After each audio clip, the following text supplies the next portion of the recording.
once again to another, let's say training. We have been organizing training, but this is another one of this kind. If you are here for the first time and you have never used this link to join us on this platform before, you are most welcome.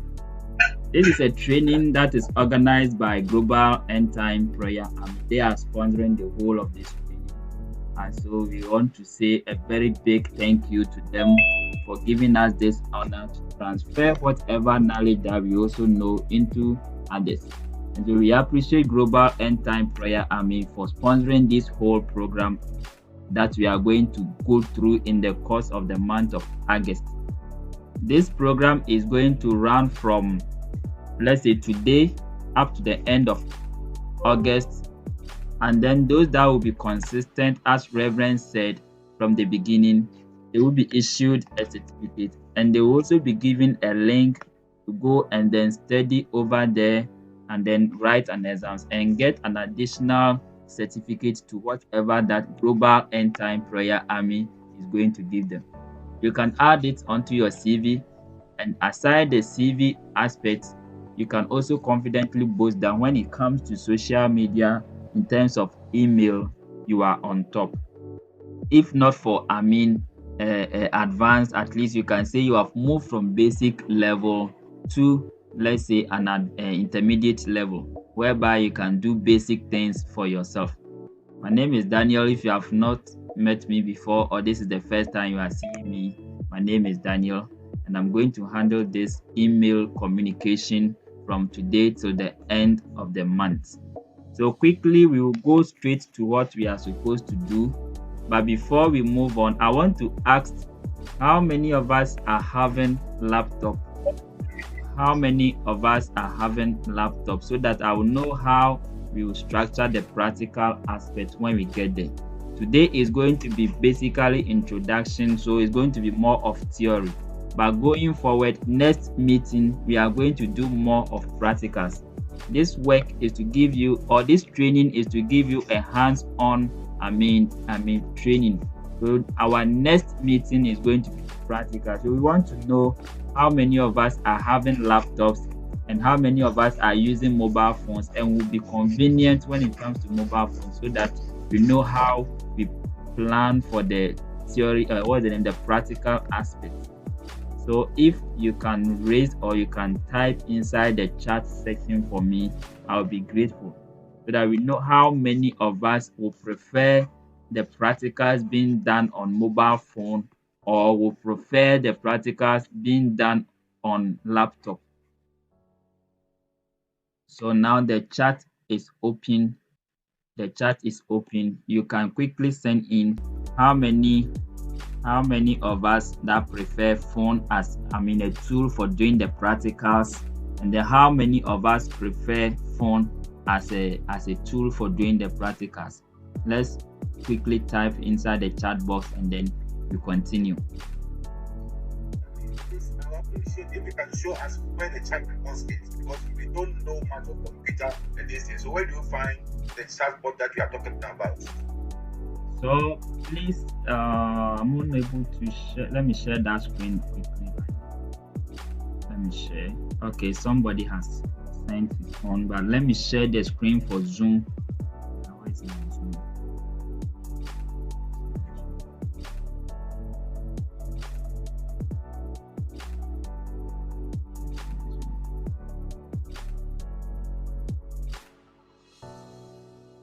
So when you go to the I'm not getting it. But let's do this together. So I'll stop sharing before we continue. Stop sharing. So now when you pick your mobile phone and then you join Zoom, beneath the Zoom application, you can see a lot of icons there. One of them is looking like the SMS app. One of them is looking like the SMS app. That is the chat box. You can even see that chat is there. So you can just click on it and it will give you the option to type inside that particular part. We just want to establish that if we are familiar with phone, then we know how to do the practical session. If we are also familiar with laptops, then we know how to do the practical sessions from next week going, God willing. Okay, so I've seen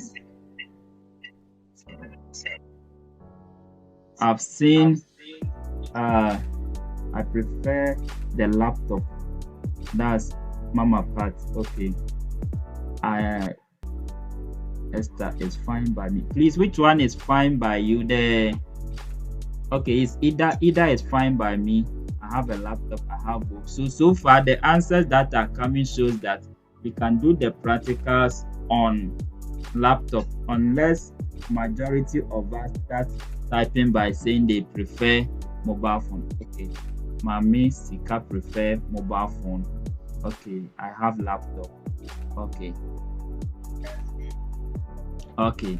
So now the answers coming through shows that majority of us prefer laptop. Until we keep getting more answers, then we know that we are going to be using the laptop for our practicals. But if majority also comes along the way and say they prefer using mobile phone, because all these emails that we are talking of, at the end of the day, you are going to be interacting using your mobile phone. You have to sign in with your phone, go to Play Store and other thing. If you are having Android phone or you are having iPhone, you can never download any application from Play Store or Apple Store without email. So since majority of us are having iPhones and Android and other things, we will do the practicals on laptop although, but we will see how we will be able to sign in when we come to our mobile phones so that we will be able to download applications and other things. So we will do the practicals on mobile laptop, but we will now come back to our phones. Then we see how to sign in when you buy a new phone, or even if you want to add a new email onto your mobile phone. One mobile phone can have several emails, and at the moment I'm sure most of us, our phone is having only one email. By the end of this course, we will create our personal emails, then we'll be linking them to our phones. So at least some of us will be having 2 emails and 3 emails in addition to whatever that we are having. So we'll quickly go back to our slides. As I said, tonight is going to be more of theory, but our next meeting is going to be practicals, because we are going to create emails. We are going to look at basic things when it comes to emails. When you are sending email, what are some of the things that you are supposed to do? What are some of the things that you are not supposed to do in terms of the do's and then the don'ts? So quickly, our course overview. In today's digital age, email has become an essential means of communication in both personal and then in professional settings. Mastering the art of writing emails can greatly enhance your communication skills and improve your productivity. What this simply means is that at this particular age that we find ourselves, whether you were born in a computer age or you were not born in a computer age, it has come to meet you. So all that you need to do is to set up and then welcome what has come to meet you along the way. You cannot say they gave birth to me before technology. So once technology is evolving, I will sit down and not improve on my skills. So one of the things that everybody is supposed to learn when it comes to social media and another ways of communication is email, because that is the only platform that I can say is a professionally accepted platform. So at the end of the day, all that you are going to be doing in your office, your boss will say, send me an email. The accountant will say, send me an email. This, that. If you are even talking to somebody, I want to send the invoice over email. Hardly will you hear that they want to send invoice or check or other things through WhatsApp, Facebook, Twitter, or TikTok. Anything that is professional, they send it over email. So if I have a contract with you and the contract is something that I have to pay you and you execute a work for me, they will ask you, what is your email? So email is something that we cannot do away without. So we have to master the art of communicating using emails. So the duration for the course is going to be 4 weeks. It's It's going to be 4 weeks, which is every Monday from 7:30 to 9 we will meet. Aside the time we have given, if you are having any personal challenges that you want us to come in for you, the numbers and the emails are available. So the duration is going to be 4 weeks. Mondays 7:30 to 9 o'clock p.m. Ghana time, we will meet for the training. But if you are having personal challenges and that you want us to come in and help you, you can WhatsApp these numbers or even send an email to this email, or even on the WhatsApp group that we created, you can bring your issues there, and then other people can also come and help or support. Knowledge, they say, is not with one person. So that group is created for us to, also benefit from others. That group is created for us to also benefit from others. So if you are having a challenge or you are having a challenge, you can also post it there for other people to attempt. So every Monday, continuously for 4 weeks, we are going to be here. And this is the outline for the course. We are going to look at introduction to email communication, managing email etiquette and netiquette. Then we will look at email basic security and then privacy. Then we will look at how to organize your emails when it comes to sending an email. There are some emails when you just drop and you open, you just see that this one has been star, meaning it is of high priority. And so whoever is the recipient should pay critical attention to it. You look at how to do that when you are sending emails. Now, the course objective. By the end of these 4 weeks, which is every Monday from 7:30 to 9, we are expecting that those that will be regular in our meetings every day at least should be able to create an email. At least should be able to improve on their writing skills for personal and professional communications. And so also to be able to enhance their ability to communicate clearly and professionally. We also want to make sure that people will gain confidence in handling various emails and then develop good email etiquette and organizational habits. Protect sensitive information and enhance email security awareness. There are some emails when it goes to your spam and other places, how to handle them, how to make sure that you don't subscribe to other websites that will be sending you information that are spam or carrying malwares like viruses and other things. So now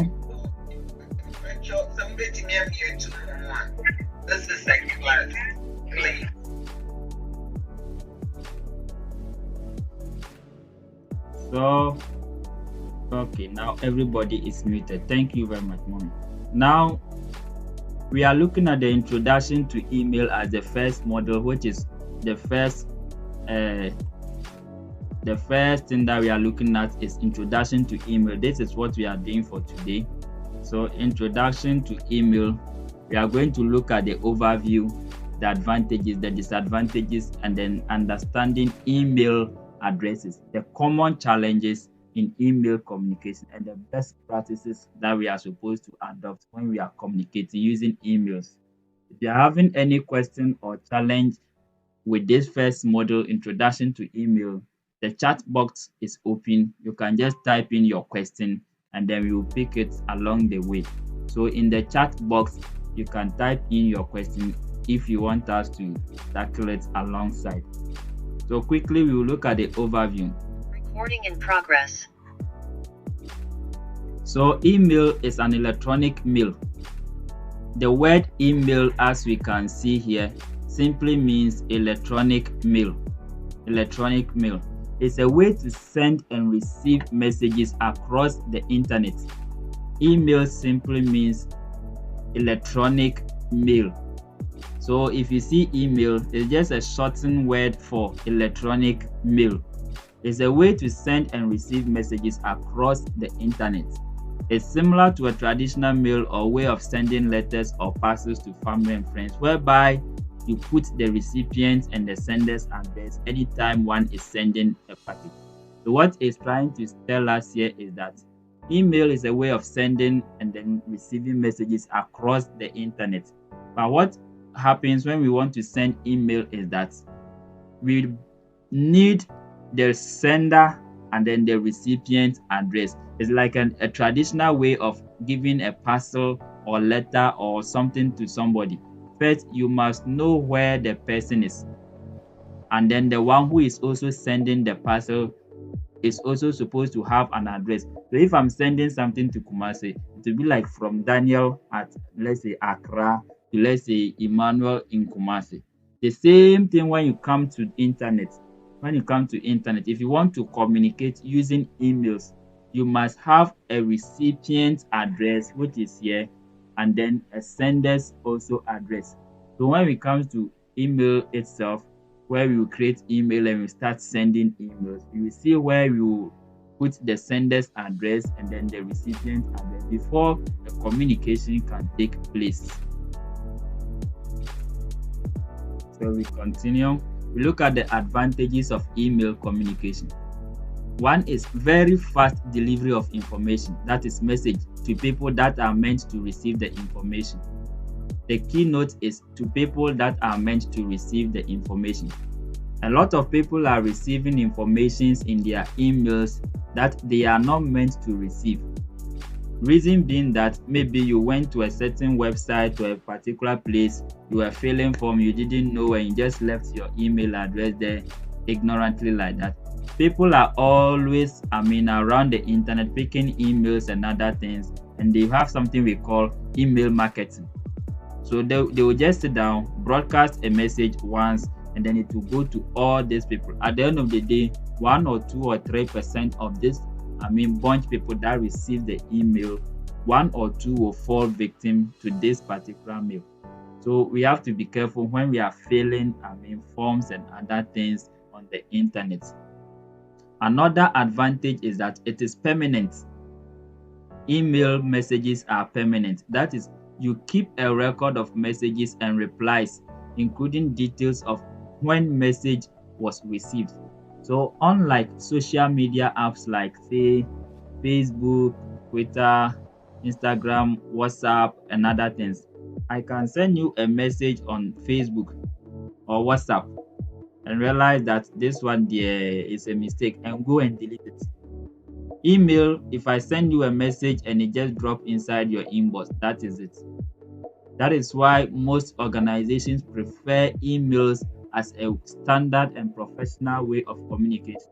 Though some institutions are having WhatsApp groups and other social media pages that they communicate, petty information.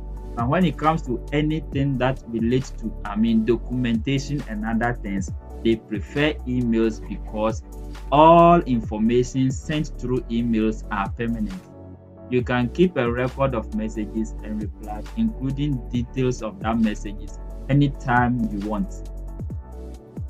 Now respond to incoming emails automatically. One advantage of using email is that you can also configure your email in a way that as soon as a message just drops inside your inbox, you can say, let's say, I am on leave, contact this person for an action.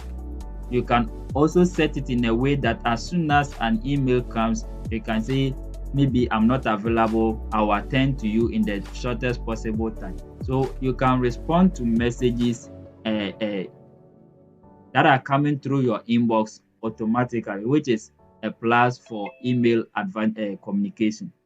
We also have cheap.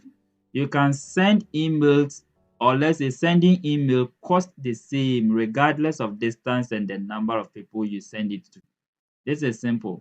If you are in Accra, you are in Kumasi, you are in UK, you are in US, wherever that you are, sending emails to your friend or your colleague doesn't say because you are in Africa or because you are in Europe, the costs are different. It's the same. It's the same. So it's also a plus. Unlike when it comes to normal call. When you are calling somebody in Ghana, the cost is different. When you are calling somebody in UK or USA, the cost is different. If it comes to email, no matter the distance, any mail that you are sending, the cost is the same. So we look at the disadvantages. Though it's having a lot of advantages, it's also having disadvantages. Despite the benefits email can pose, certain risks that are worth being aware of, such as 1. Spam. It's like I've made mention of it earlier on. Spam. Although emails are good for communication when it comes to professional, environment and individuals and other things. But one of the things that pose a bit of challenge to, individuals is spam. A lot of spam messages keeps coming into the inboxes of most, email users, because the sites they visit, the platforms they go, the information that they give, they normally leave their email messages or what's the email addresses over there, of which at the end of the day, we have email digital marketing. I can get like say maybe 500 emails and a company can decide to buy that emails. What they are trying to do is that if I sell television, they will try to be sending adverts so that at the end of the day, 3 or 4 people that sees the advert may fall victim by buying or not buying. That is one aspect. Others too may try using that same method to send information that are false, that are also carrying like say viruses or malwares, and when you click on them, it will perform a certain action behind the scenes where you don't see them, for you to take an action. Then later they will come back against you or attacking you because of 1 or 2 things you did wrong. We also have issue with data storage. For instance, if you create an account with Gmail, you have only 15 gig that they give you. 15 gig is not enough for some people, but it's also more than enough for some people. So those that are having a lot of data that they want to save, every day emails are coming in, pictures, documents, all those things, they always have issue when it comes to storage. Storage is just this the place that you keep all this your records. They always have issue with that. And then some also have issues when it comes to data protection. The first question is, I'm using email, I'm using Outlook, I'm using Gmail, I'm using, let's say, Yahoo, I'm using other things. Is the data that is sending between these platforms that we are always communicating safe or not? That is one thing that people always also have challenges with. But you can never and ever get a system developed by man and not developed by God to be 100% secured. Every system developed by a man, whether white man, black man, or whoever, can never and ever be 100%. So at the end of the day, there are a lot, let's say, petty issues that you find. But I keep saying that the security of every internet user, or the security of every computer user, or the security of every mobile phone user lies in your hands. Microsoft will be doing their best, Apple will be doing their best, Google Pixels will be doing their best. But if you are somebody that does not take security issues into consideration, or you don't consider petty security matters, you will be there and it will take you by surprise. You can be having all the Apple products, you can be having all the Microsoft products, but if you don't also secure yourself a little bit, it will not help you. So when it comes to data protection issues, majority of them will also lies on you. You don't go to cafe, you log into your email and print your statement or print your pay slip and then leave the cafe just like that without signing out. These are petty security issues. Okay. So understanding email addresses. First of all, for you to receive email, you will need an email account and then an email address. It's the same email account or email address. So you can never receive a message from somebody without giving him or her your email address. Also, if you want to send emails to other people, you will need to obtain their email addresses too. So it's like, I can never come to say Kumasi without knowing the house address of the person I am going. So for me to be able to send a message to somebody, I must first of all obtain the email address of such person. So he said it is important to learn how to write email addresses correctly, because if you do not enter them exactly right, your emails will not be delivered or might be delivered to the wrong person. Example, if my email is, let's say, danielkumson68@gmail.com, and in the process of you writing the email, you wrote Daniel Kumson 86 instead of 68, you wrote 86@gmail.com. Your email might either be delivered to the wrong person or it will not even go through at all. So when you are writing any email address somebody gives you, or you are giving to somebody to send you a message, you must be very careful when you are writing it, because if you interchange any letter or number, what it means is that if that email that you have interchanged, the number exists, it will go through all right, but it will not get to the intended person or the recipient. If that number that you interchange or the letters you interchanged does not exist as an email address in general, it will give you an error message that the email couldn't be delivered. When you see it like that, thank God, at least you can correct it. But a situation whereby you are sending a document confidential and then you mistakenly interchanged some letters and it went into the hands of the wrong person, it becomes an issue. You cannot delete it and you cannot do anything about it because it is gone. So we have to be careful when we are writing email addresses. Now, email addresses are always written in a standard format that includes a username and the @ sign. You can never write a mail without this symbol, the @ sign, this one, and then the email provider's domain. The provider's domain, there are a lot depending on the one that you want. We have Gmail, we have Outlook, we have Hotmail, and a lot. Sometimes if organizations also has website, their website provider can give them that domain that they are using for their website. So if you are, for instance, in GEPA, you have gepaglobal.net, you can decide to use that as your email domain.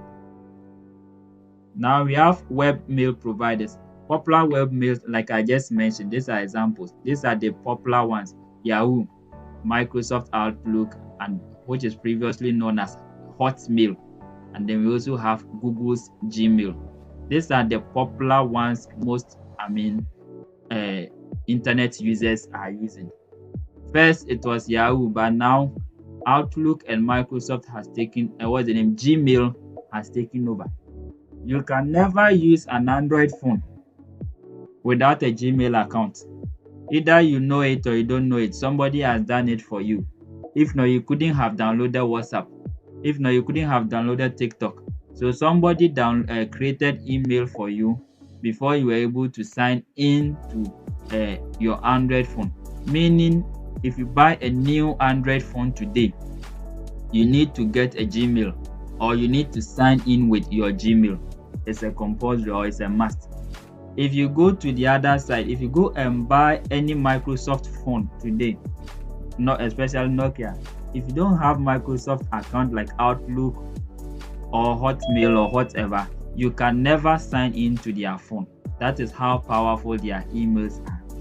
To talk of the other one, Apple, that one you can sometimes sign in with any other mail, but they also have that their email strategy also there. But you can sign in with Gmail on your Apple device.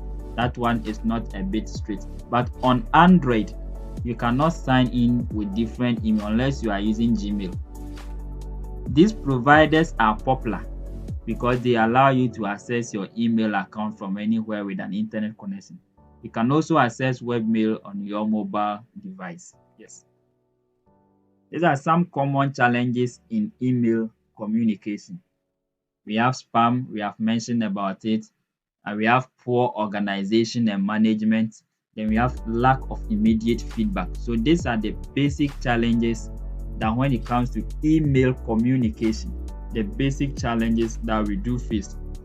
A lot of spam information loaded in our spam boxes. If we are to give us the opportunity to open our email box, platform one by one, you see that some of us, our spam box is full, a lot of junk messages. We also have poor organization and management, like we don't sort our mails according to category of importance, or so when you are tracking a particular mail, it becomes difficult, which is a challenge. So we have to keep track of multiple email threads. Attachments and conversations can be challenging. So, but if you have a way of arranging your emails, then at the end of the day, it's going to be a bit easier for you whenever you are looking for a mail. And then lack of immediate feedback. Unlike in face-to-face, as we are talking right now, if I ask a question and I pause, somebody will answer me. But sometimes it is not the same thing when it comes to email. Somebody can send email today to his boss, and instead of the boss to reply the email today and then action will be taken up on the email, sometimes the content of the mail can sit there for like a week or two. So it becomes a challenge. That is feedback. It becomes a challenge. This sometimes depends on the user, because some organizations' only way of communication is by emails. This point is true because if your organization is like my organization, even if you are going for break, you have to send an alert that I'm not by my workstation. If it's like that, you can never tell me that immediate feedback is a challenge. So immediate feedback becomes a challenge based on the priorities individuals put on the emails that they are receiving. If you are in an organization that is strict that all forms of communication must pass through emails and you don't do, they can even fire you based on that.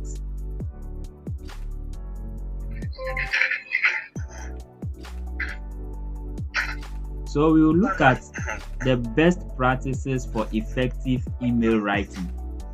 So before you start sending any mail, it might help to define your email goals first.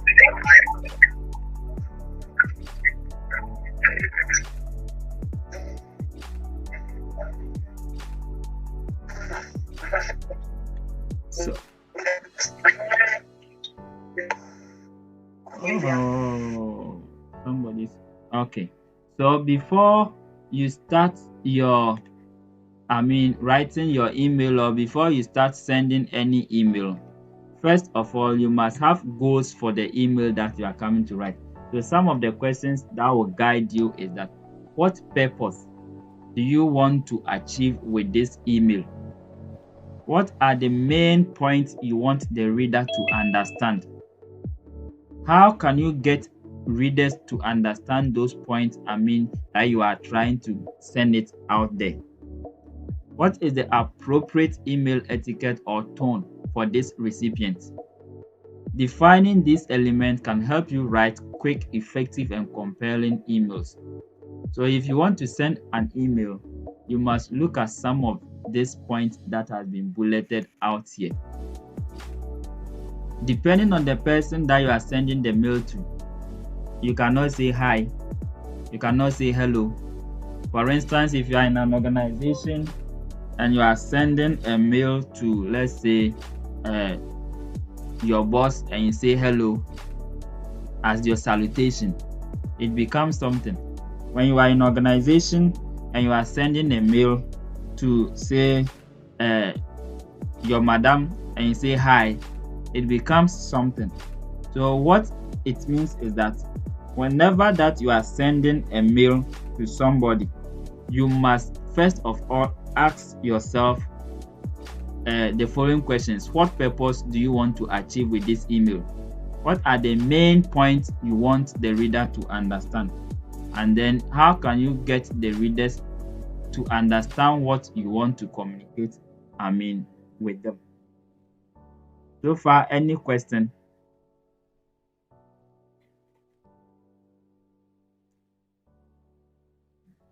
So far, any question? Okay, let me just finish it and then we come back to questions. So now, this is a screenshot of a Gmail interface. This is a screenshot of Gmail interface.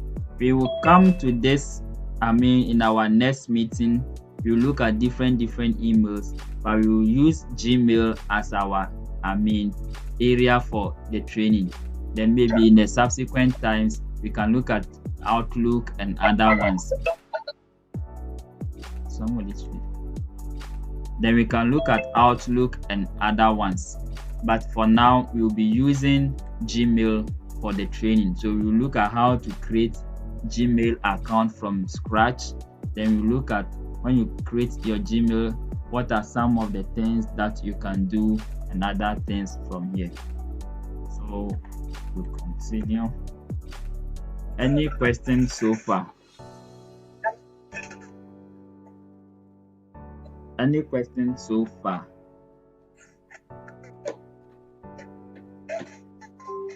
I want to ask a question. Yes, mommy. Yeah, my question is when you mention the challenges in emailing, you mentioned spam. Okay. You mentioned spam. Sometimes, especially very important, email, and you assume the email have arrived in your mail. You check, you don't see it, you check it, you don't see it, then maybe they will tell you check your spam. Why is it like that? Is it because they didn't get your email right? Let's say your email provider or the email that you are using is Gmail, right? Now I am sending a mail to you, and the email I am sending to you, I try sending it from, let's say this my email, gepaglobal.net. gepaglobal.net. The gepaglobal.net that I am using to send you the email, the domain that it is coming from, Gmail does not recognize it or don't frequently see that particular domain sending you emails, so it is suspecting it. So sometimes when you go into your spam, they will tell you that if you trust this source, then unblock it or something like that, so that it will leave your spam folder. They are trying to protect you, thinking that that particular source of email, since the domain has not been frequently sending you emails, they don't recognize it. For instance, this email, gepaglobal.net, we bought a domain, we created a website, and out of that, we were able to come up with emails for our organizational members to be using it. If not because Gepa came into existence in, let's say, 2 years' time, that particular domain has never sent a mail through Gmail account before. So if I try sending you any email using that one, Gmail will try to suspect it. So to protect their members or to protect the users of their domain or area, they will first of all push it into spam folder, so that if you come and check the email and you trust the source yourself, then you unblock it so that it leaves that particular spam folder. Yes. Okay, I have a question here. You're using some languages or terms. Domain. Okay. Somebody like us, what do you mean with domain? That will make it, easy for us to understand. Domain is just a name, let's say a service provider. So for instance, when we say domain, we have been hearing .com. That is the most simplest word we can. So we can have like they provide services. So we can have www.ghanaweb.com. The .com there is being provided by somebody, and all these people that are providing these services is what we call the domain. So we have somebody who's providing the domain for .com, domain for .org, domain for .net, .tv, .co, .uk, all this. So like it's a company that is providing a services. It's a platform. It's a platform on the internet. And if you are not into coding and you are not into website building and you are not into other things, this terminologies or words to be a bit difficult for you. Just understand that when we say domain, they are the people that are providing the platform for internet usage. Usage. If I create a website and it's on my personal laptop, before it will go for people to see, I need a domain service. So I'll either go and buy a domain from .net, .com, .co.uk, .this, .that. So at the end of the day, let's take it that they are service providers.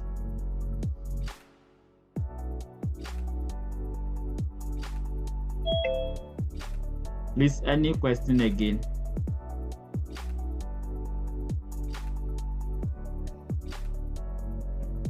Yeah. One more. As you are explaining to President, you mentioned coding. What are we going to be going through that, or can you tell me what coding exactly? as I mentioned, for instance, this reminds me when we were filling the forms, or when we asked people to fill in the form as a requirement to take part in this program, we realized that most of us were showing interest in digital marketing, Microsoft Word, Excel, and other things. So looking at the way the participation will go for the first training, then we will organize ourselves and say, okay, we will organize another training for Microsoft Word. Then we organize ourselves again and organize another training for maybe Excel. Looking at how the participation and spreading of the news, because it's free. And people sometimes don't like free. Because it's free, they won't come. We have about 28 to 30 people on the WhatsApp group, but now we are 10. But if we ask them to pay, once they have paid, they will make the effort to come. So the coding that you are saying, if we are to say we want to introduce coding as a training right now, a lot of people might show interest, but how many of them will come because it is free? Coding is not anything. It's at the end of the day a programming language. This thing that you are seeing on the screen right now, any questions with the question mark, it is coming out of code. Somebody sat down, wrote script, and then it formed this thing. So everything that we are seeing as when it comes to technology is having back end. We call it back end. So the back end is normally for people we call computer programmers. We use coding for website designing, database management, a whole lot of things. So for coding at this our level, for now we will not introduce. We will just be doing the basic things that at least every user or every mobile phone or internet user must know, like internet security. We can organize maybe a 1 or 2 days workshop, give training on maybe internet security, then we are done. Microsoft Word, we can take 3 weeks. We organize a training and teach people how to use Microsoft Word, then we are done. When we see the participation and we see that it's encouraging, then we can now bring on things like, let's say, Excel, then other things that we think will help people. Right now, social media is the order of the day. A lot of people are making money there. A lot of us are having businesses. How do we market our business on social media? How do we even track our progress when it comes to marketing and other things? If we see that attention is coming, that we need this, we organize ourselves, then we also teach or train what we also know to our members and outside our members. So for coding, it's something that unless maybe you subscribe at a fee, if not, we cannot be teaching it for free. It entails a lot. Yes. I agree with you. Yes. Please, any question? Mama Pat, you came first. Of Mami Sika, any question? Or mute and ask your question. For today, the introduction is done, and we'll give ourselves the rest of the minute for question and answers.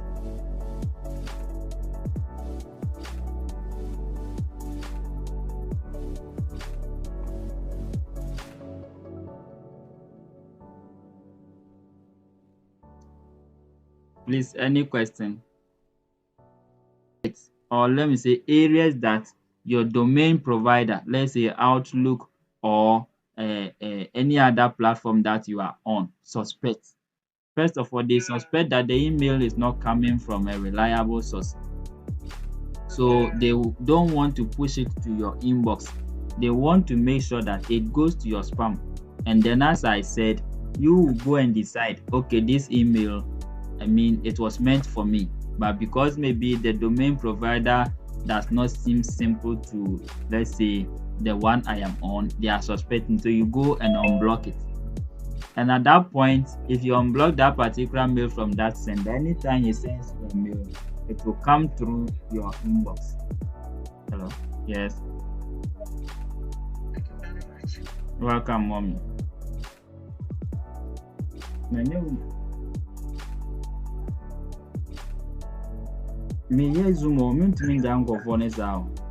So please, any questions so far?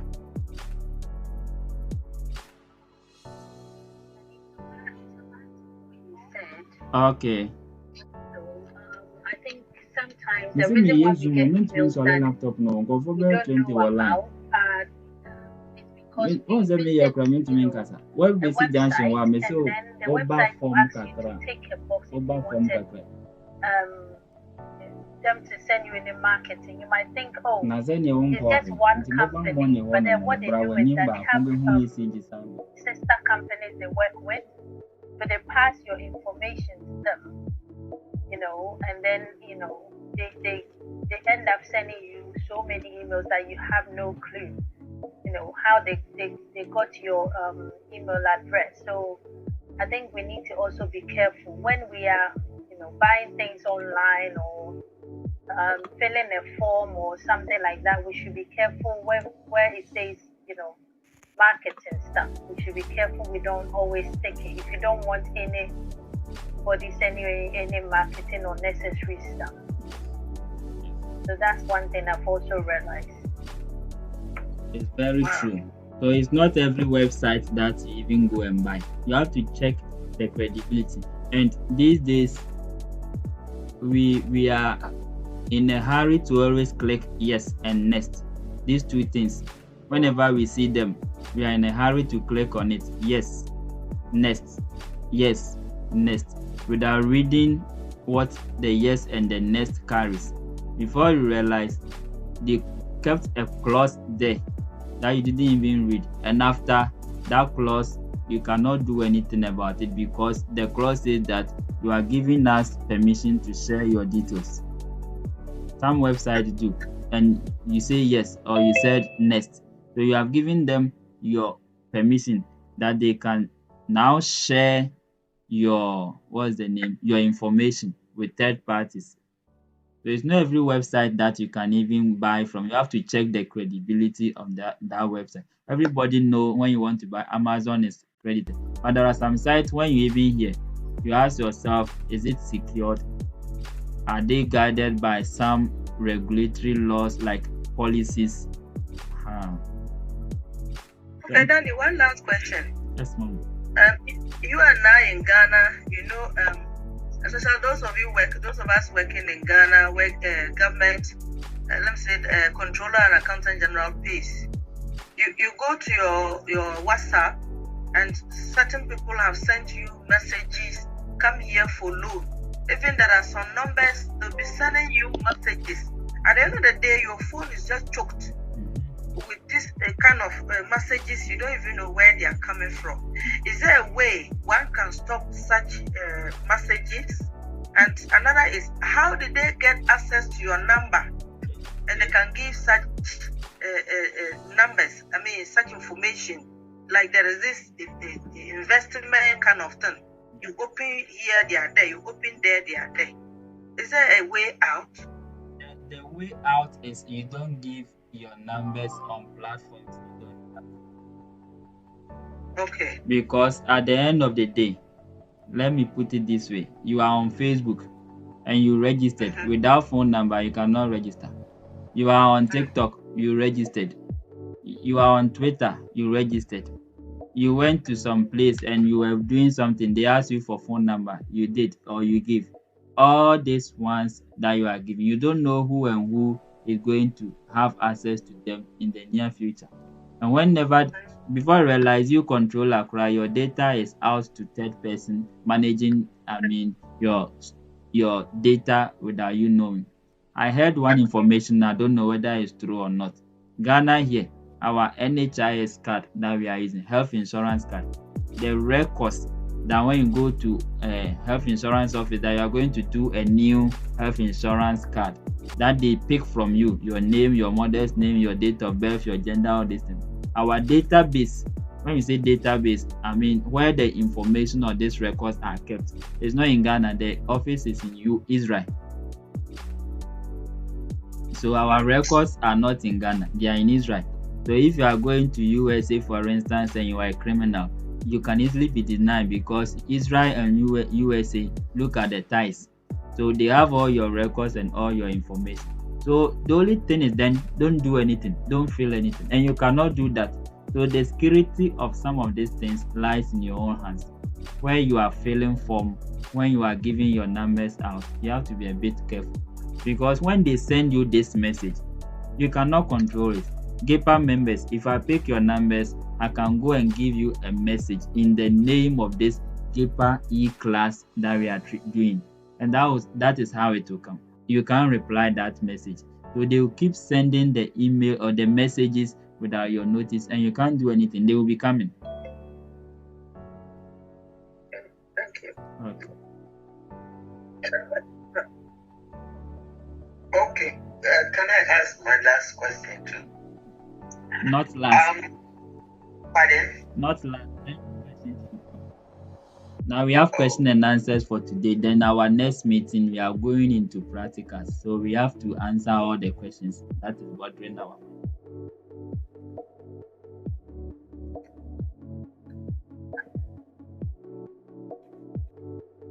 Jesse, we are listening to your question. Oh, I thought he said not now.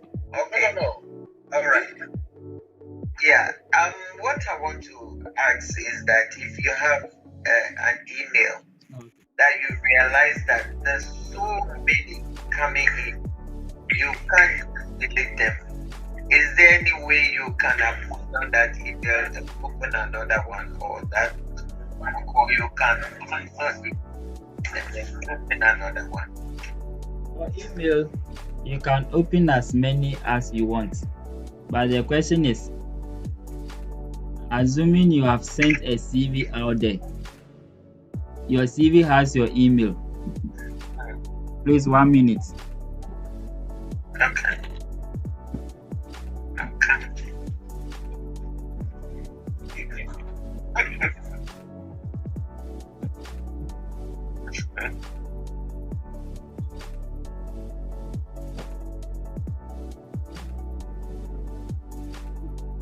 Please don't forget to drop your name on the chat box for the register, so you know at the end of the day how many people attended the program. Now, remember we said we are going to be issued in a certificate. That we also put in consideration how many days you attended, how many hours we took.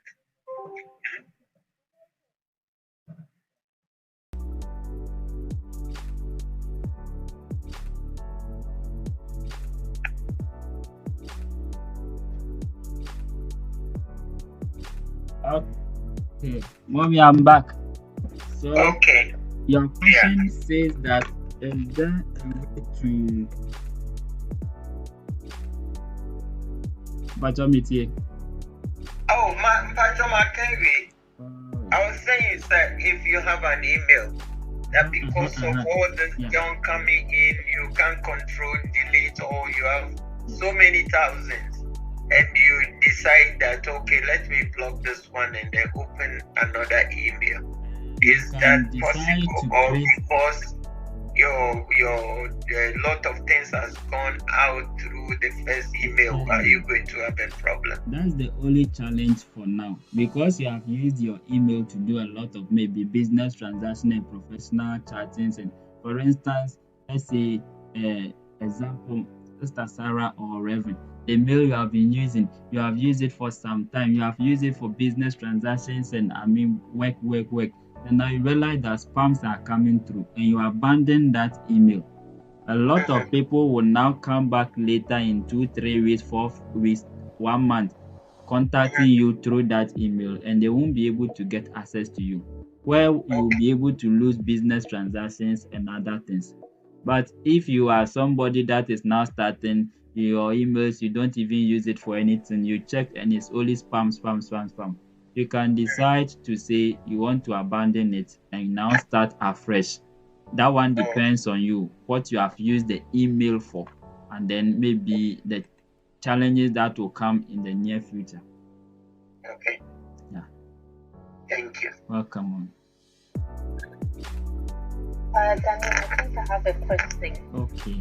But then I will say something. You are my co-lecturer. I will say that, sometimes you can't, what's the word? You have to let go, basically. I mean, it depends on the circumstance in terms of money's question. Okay. Because, if somebody has access to your email, and probably they're doing something fishy. It happened to me before. Even though you might have used the email, for businesses and stuff, unfortunately you have to let go because, you don't want anybody using your email to do anything dubious that at the end of the day, you end up being in trouble. So I think with that, maybe the best thing will be that if you can remember the people that, you have business with, or the people you've contacted that you can remember, maybe you can send them an email to say, my email has changed, so you want to contact me, use this email instead. But unfortunately these things happen, so sometimes you just have to let go and then create a new one. Yes. Now my question I want to handle this before. You see, she asked the question that the mail has been like spam, not in a way that maybe she has been hacked or her account is being used by somebody. She has access to her account, all right, but messages that are coming keeps going into the spam. But if it is like a situation whereby somebody has access to your email, then that one, as you are saying, 100%, because you and somebody cannot be using your email. Then you have to, at that point, close the email instantly, recreate a new email, and send alerts to all your business partners. At that point, you cannot use an account with somebody. But when the emails comes and it goes into your spam, that one is not like a hack, or let me say, hey, you get me? Yeah. So my question is that, most of the time. Can you stop sharing? Okay. Most of the times when we go to websites, we tend to see sort of accept this cookies or whatever, those stuff. Is it because personally I just accept it, because sometimes if you don't accept it, it doesn't allow you to do what you are doing there. Yeah. Is it harmful or not? That accepting of cookies, is it harmful or just normal stuff? One, the thing is, if you don't accept it, they won't allow you to do what you want to do. That is the clause and the restriction there. So assuming you have visited your bank website, and you want to do a transaction on your bank website, you are in need of money, and the only thing that will help you to transfer the money from the bank to your mobile wallet is that accept cookies. You don't want to accept the cookies, because normally if you want to go through and read the cookies instructions, you realize that the cookies is trying to save information from you, and these informations are used to suggest other things that are related to what you are doing for you in the future. So you realize that sometimes when you go to your browser or your laptop, because of some cookies are like information that are saved in your browser, not on your computer, in your browser for some time. So there are some times when you are even entering some sites or some password and other things, you don't even have to remember everything. It will pop up, it suggests for you. But when you go to your browser and you create the browser or the browsing history, you realize that the same site, when you come and you want to enter, you ask you to type everything. At that point, the browser does not remember anything about the site or the page you are trying to go. So cookies just saves a bit of information of sites that you have been visiting. So that anytime you come to the browser, it tries to suggest for you what you have been doing. That's how come you can take somebody's machine, just enter youtube.com or just go to Google and type anything. You realize that a lot of things will be popping up. So it tells you that, okay, this person, when he comes online, these are the activities he has been using. The machine has been saving cookies. So you can take somebody's laptop, go to YouTube, and the first thing you will see is that, okay, this person is a man of God. He has been listening to messages, different pastors, So it has saved cookies of all those activities. You realize that you pay somebody's machine and you see that the person for no materials has been coming plenty. You go to the Google browser and you see that the person has been doing my bet. So all these things, they save cookies, a bit of information, small onto your machine.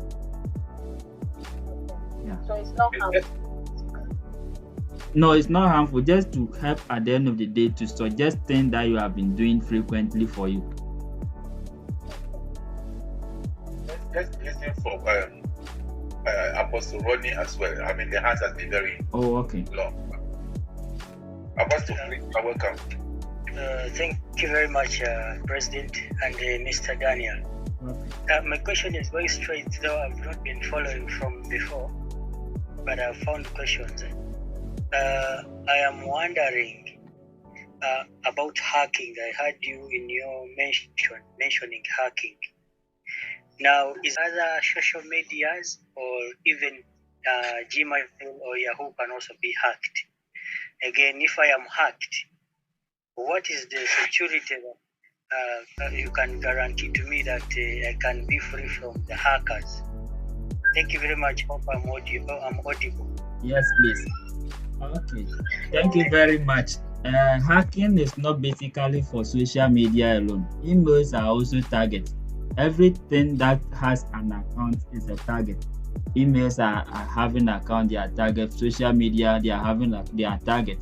But before they will attack you or they will try to follow you, first of all, they want to know who the person they are going to attack is. For instance, there is this one guy in Ghana here. They call him Zion Felix. Zion Felix is one of the big YouTubers in Ghana. When it comes to YouTube, recently they hacked his Gmail account, and you can never go to YouTube without a Gmail account. Gmail or Google is linked with YouTube, and he is a YouTuber. At the end of the month, how much he makes from YouTube, he alone knows. So they made him, a target.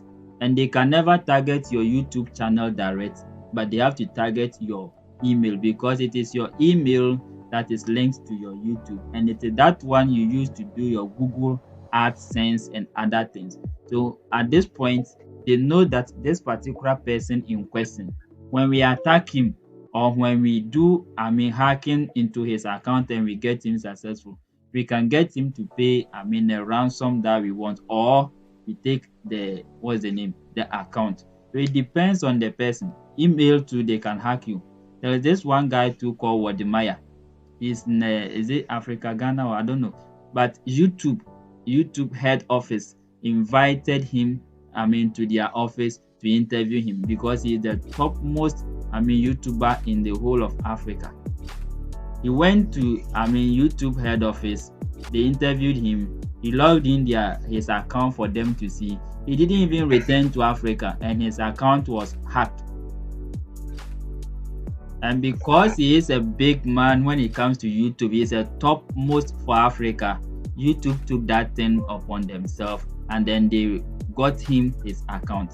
But you and I at our level, if they hack our email and our WhatsApp and Facebook, if you don't take care, the only thing you do is to close the account and then maybe create a new account. But at his position and at his level, YouTube realized that the content he's creating for Africa and how people are following him.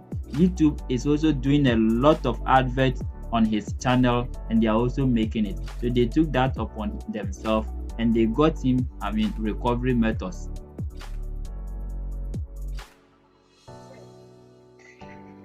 And Jane, you can go on with your question. I've seen your hands a long time. Hello, good evening, everyone. Good evening. I think it's all about securing your own email and things. I think Danny has shown us how to do that on WhatsApp so that you don't make it easy for the people to intervene. So, for your email, you can have it's not just be your password, you can have something else, which makes it, and if there's somebody, because the spam messages are somebody being able to get access to your account, and that is where the spam and all of these things come in. And then if you change your password, they won't have the ability to be able to use your email for all of these junk messages that they're trying to use as a means of trying to get your friends and other people to think that this is an email being sent by you. So I think it's just securing your emails. So I was hoping that Danny could tell us something a bit more about how we can secure our email addresses, or maybe passwords or 2 or 3 way emails, safety online, so to speak. Thank you very much, Amami. So today is the first day we are meeting and it's basically introduction and story theory. So in our next meeting we'll look at how to create emails, and then like the way we use password on our mobile phones and this thing. Emails too, you have a way to put a password. You have a way to use authentication, a 2-step authentication. So if somebody even enters your password that he knows, there will be another verification code sent to your mobile phone for you to verify. If you are even having recovery emails or other things, you can link it to it so that at the end of the day, when they even get access to your email, another email will be sent to that your recovery email, which makes the security aspect a bit tight. Aside, if you are somebody who also has security things in mind like me, because you have been doing things online, you have been doing buying and selling, I recommend that you read about Google security keys, and then if you like, you can also buy one for yourself. Google security key is just like a pen drive.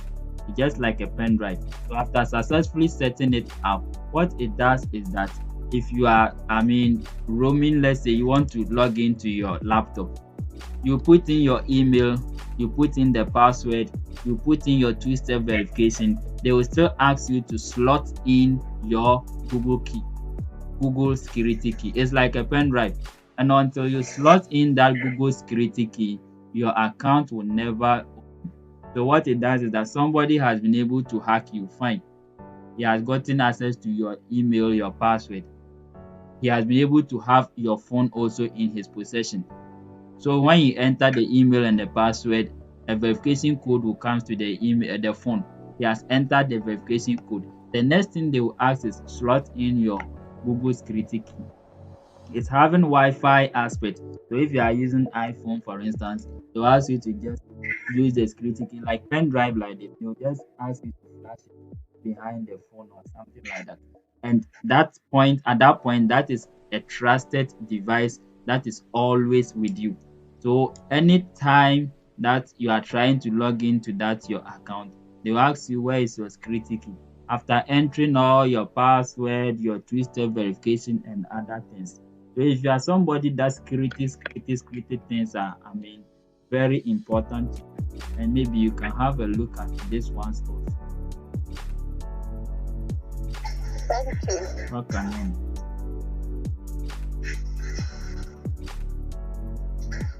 All right.